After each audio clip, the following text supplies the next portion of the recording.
Good morning, dear friends. The news is good. Over the past 24 hours, the enemy hasn't been able to progress in any part of the front.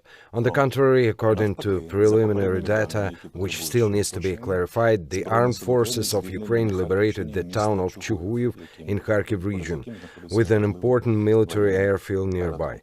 Our enemies also carried out missile and air strikes against cities in Ukraine: Kyiv, Zhytomyr, Kharkiv, Chernihiv, Sumy region and Mariupol. Nevertheless, our armed force retaliate and counterattack in certain areas.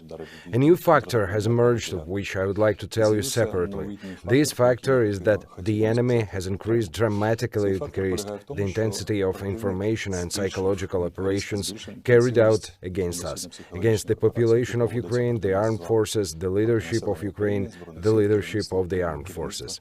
This means two things. Firstly, that they are not doing good job on the ground and in the air, and that is why they are increasing attacks in other information space. Secondly, we shouldn't react to this because the main goal of the enemy is to make us lose the psychological ability to resist. Of course, for 12 days, Ukrainians have become more literate in this, and we will help you to keep a good state of mind and not be influenced by these effects.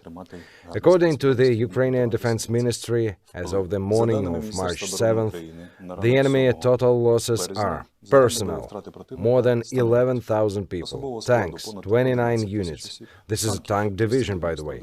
Armored combat vehicles, 999 units, artillery systems 117, multiple rocket launchers 50, means of air defense 23, aircraft 46 units, helicopters 68, motor vehicles 454 units, ships and boats 3 units, tanks with fuel and lubricating materials more than 60, unmanned aerial vehicles operatively conducting reconnaissance of our positions and directing enemy artillery more than 7.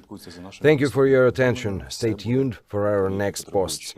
Everything will be Ukraine.